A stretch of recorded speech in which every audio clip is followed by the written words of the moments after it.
Hi there.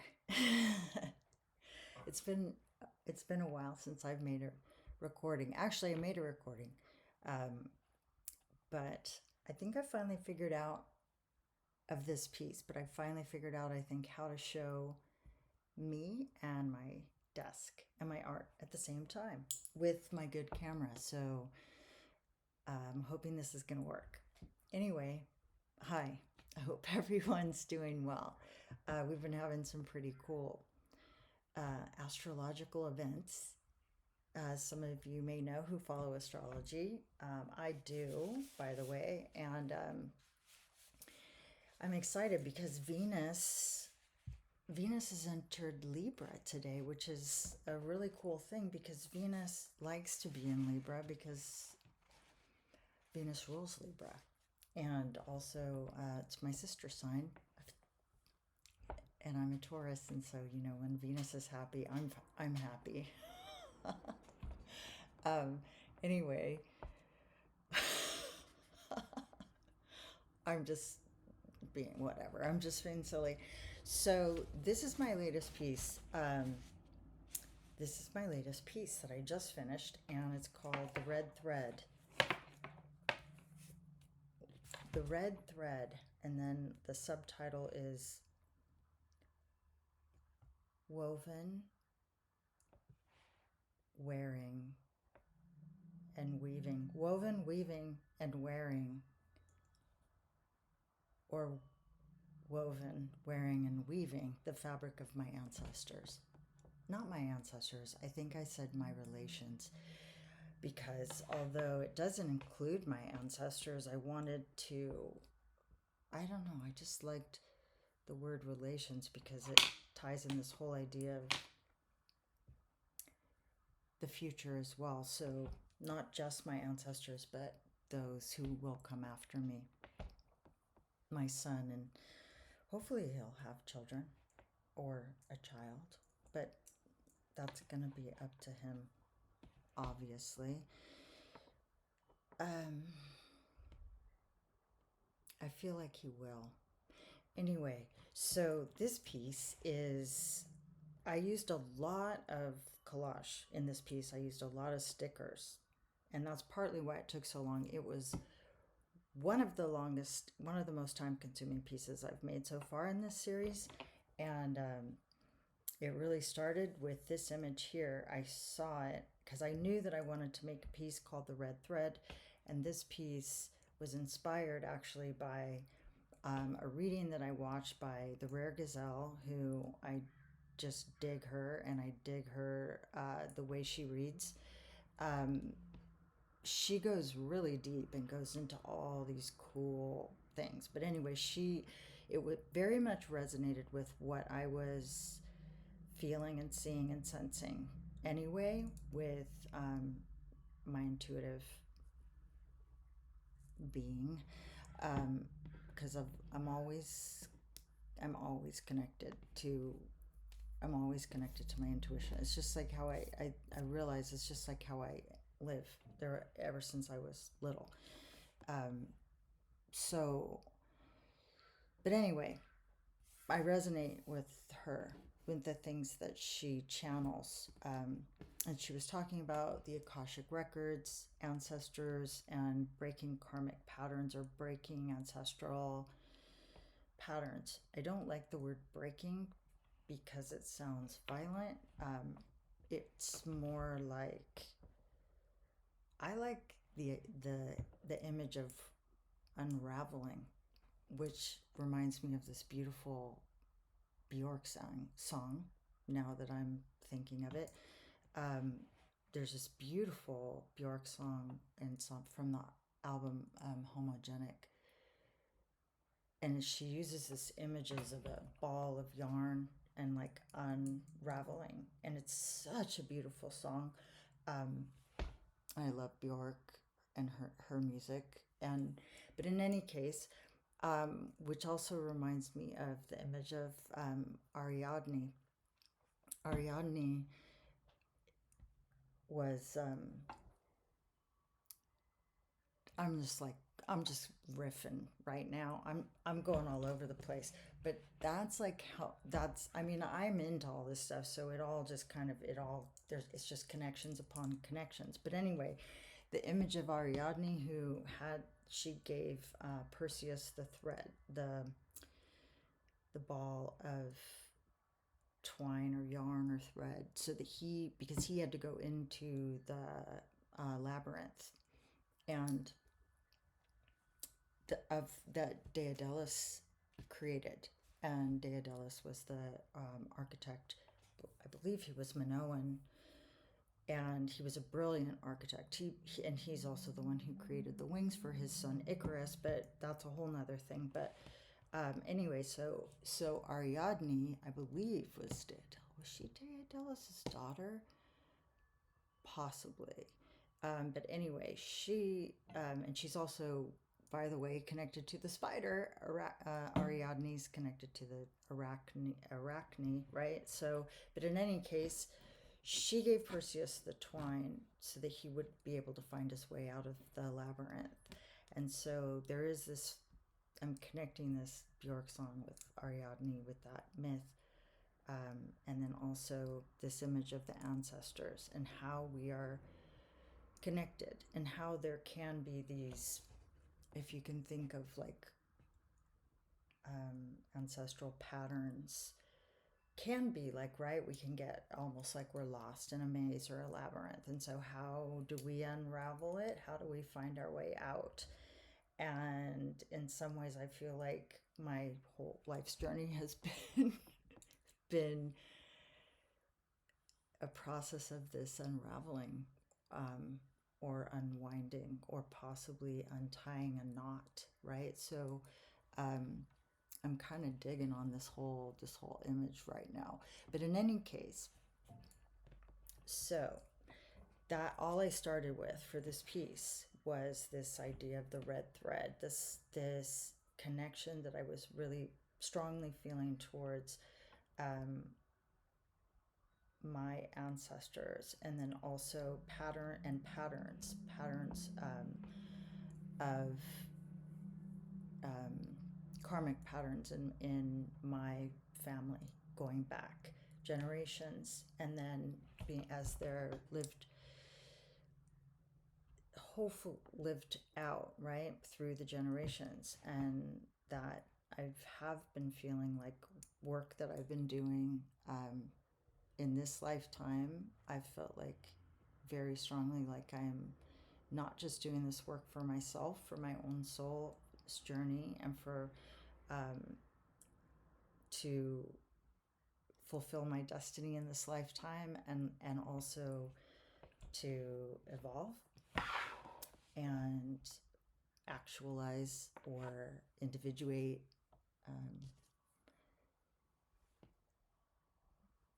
that I'm also doing it for all my relations, not just me.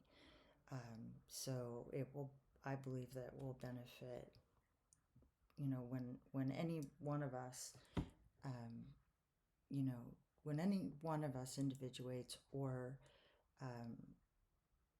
works on improving our soul, or growing, learning, evolving in a positive way, that we're benefiting all those around us, not just those that are related by blood, but because of course we also have all these soul connections, right, with the people in our lives, and in some ways, right, because ultimately we're all one, we're all connected. So anyway, that was kind of fun. Yeah, so I, in terms of how I actually made this, it was starting with this image which really spoke to me of this sort of, I don't know, she reminds me, they just look like ballerinas to me, but they're angels, I think. Whatever they are, they're celestial beings, cosmic beings, and they all appear to be female except for these two little cherubs. And then she's got this scarf or shawl that and she's throwing it out, and then with the rainbow and the clouds, and it just really, I loved it. It just spoke to me. And then also because of the rainbow, and then there's this halo with, she's got one up here on top of the rainbow, which I love. So anyway, then I started, the hands all represent beings, ancestral beings that I sense like are there, like supporting me. They're blessing me with gifts. They're also giving me reminders. They're sort of like giving me little hints, reminders, support, blessings, teachings. This one has a coin. So this one says faithful and true.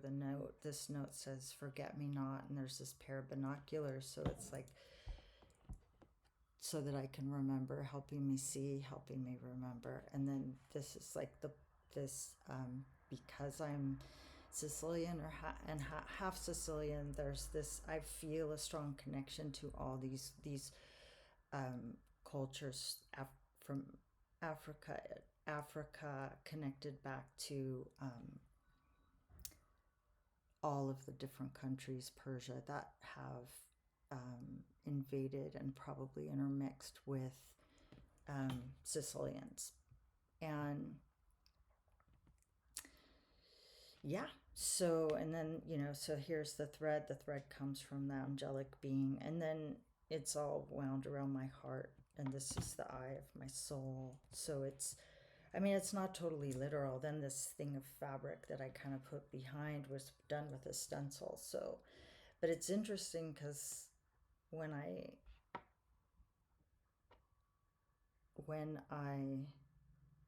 and I wanted it to be sort of mandala like, so all of the hands kind of come around radiate around the circle, the central image.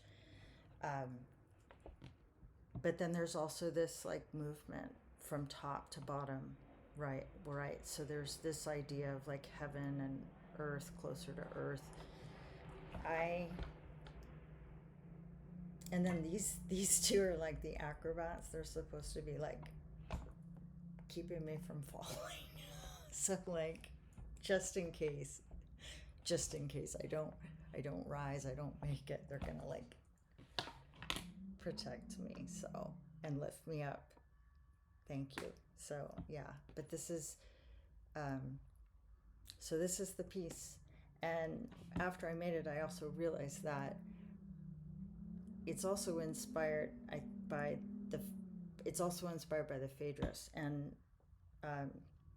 my dad was a philosopher, so my dad, that was his field, was philosophy, and he was very, he wasn't just into Plato and the Greeks, but he was also into other philosophers that he told me about. But and then later in life, I had this amazing experience where I encountered another philosopher when I moved at a time in my life which was very interesting, when my son was in Waldorf school, and I was just kind of walking on the bluffs, and I encountered this amazing older man who reminded me of like Gandalf or something.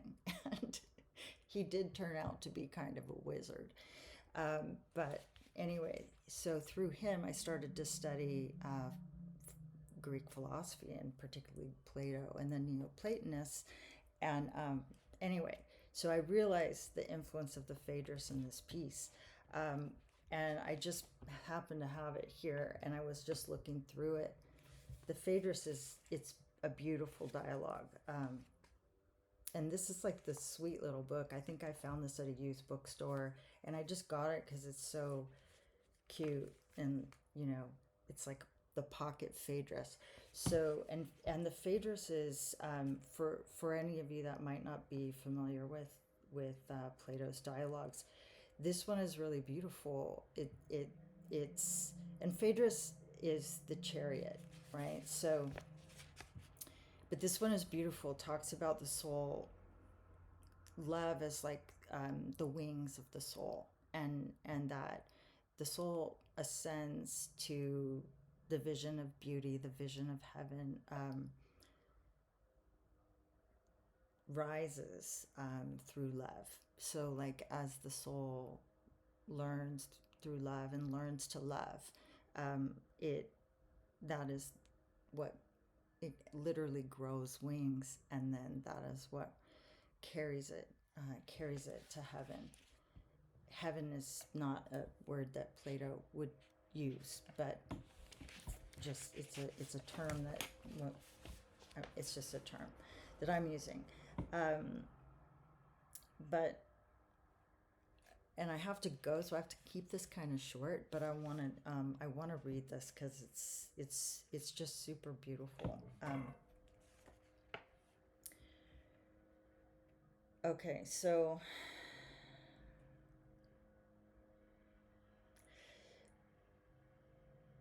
I mean, this is going to be too much. This is going to be too much. But and maybe I'll make another video to like read this part because it's just it. But it's so beautiful. It's this whole image. It's the allegory of the charioteer and his horses, and the procession of the gods, and the vision of reality, and the fall, incarnation, and liberation of the soul, the privilege of the philosopher, and recollection as a means to the recapture of knowledge of the forms. So that's kind of a lot, like, but essentially the first vision is the gods, sort of, if you think of like the plane of like heaven, right? So not earth, like where we are when we, after we transition from this reality. So and when we make our choice where we're going to go next, like what our life, when we reincarnate, what are we going to choose to incarnate as? So when we're not in our bodies, right? We're in, so that's why I'm calling it heaven. There's this image of the gods in this circle riding in chariots, in their, right, driving their horses and racing in around, and what it is, like what I they're represented by the planets, right? So Venus is Aphrodite, Mars is Aries. I mean, they are and they are going in a circle, right? Like orbiting. So that it's a image of the cosmos. It's an image of the universe, the solar system, the cosmos. I mean, it's like so incredible. But okay, I digress.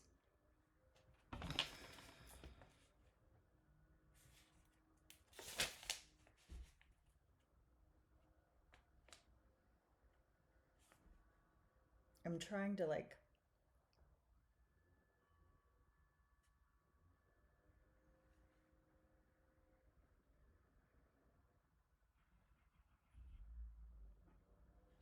I want to see like if there's just a piece of it that I could redo.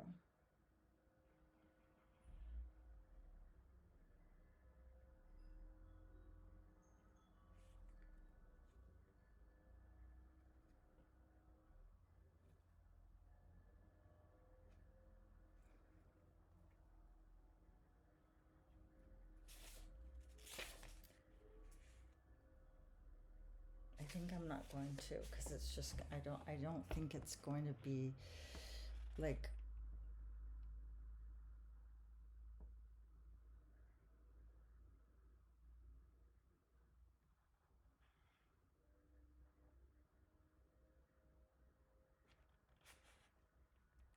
okay, I'll just read a little bit. Okay.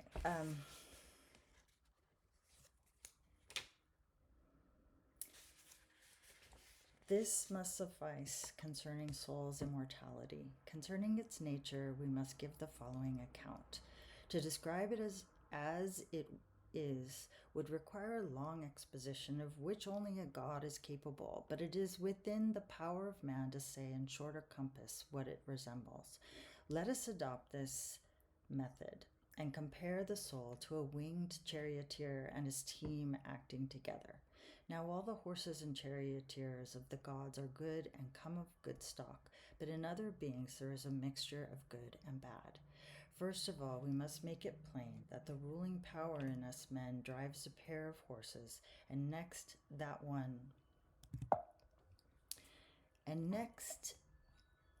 one of these horses is fine and good and of noble stock, and the other the opposite in every way. I don't know if, do I have a tarot deck here? Oh, I do. And then also, you can think of the image of the chariot and the tarot. Oh, gee, isn't that lovely?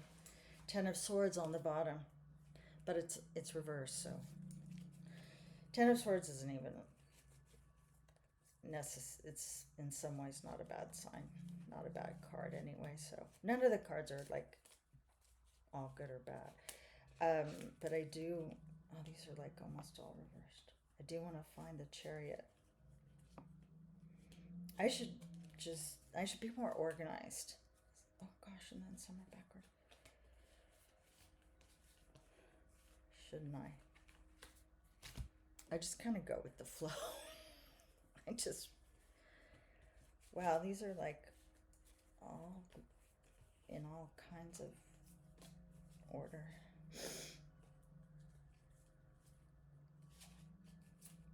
Ten of Pentacles, like that. Okay, well, interesting. Come on. That the chariot doesn't want to show itself. There's the Ace of Pentacles. Come on. There we go. The chariot. The chariot. See the driver of the chariot with the black Sphinx and the white Sphinx. So I don't know. It's not focused. Okay. Anyway, you guys probably know what it looks like. Oh, yay. And the Four of Wands. All right. And there's my dad, the Hermit. Okay, so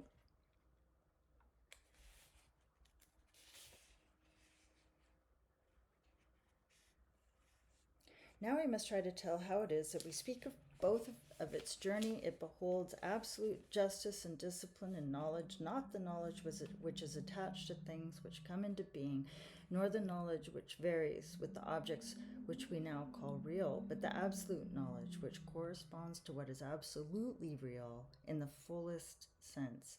And when in like manner it has beheld and taken its fill of the other objects which constitute absolute reality, it withdraws again within the vault of heaven and goes home.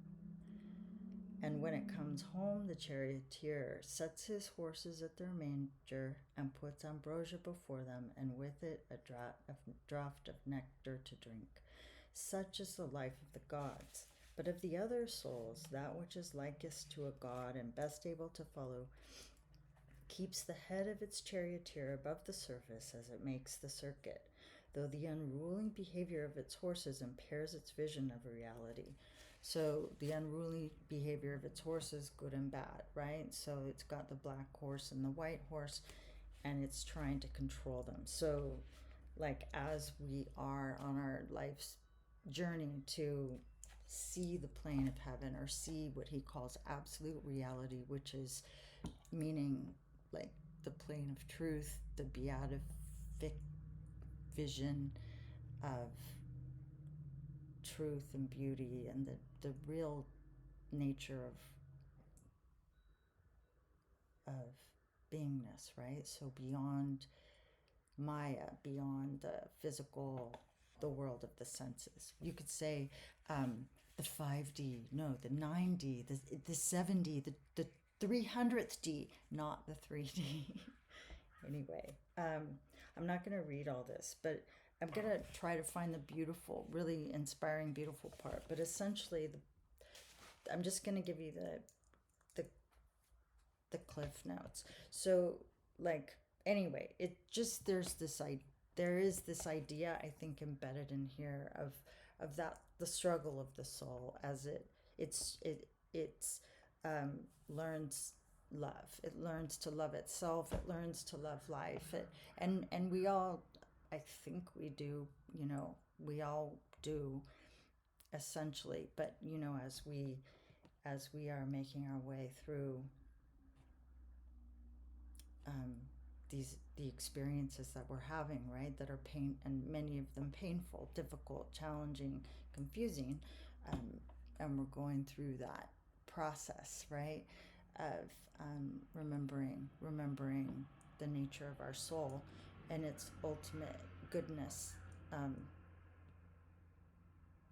But we're also learning, right? We're learning and growing and evolving, and it's all just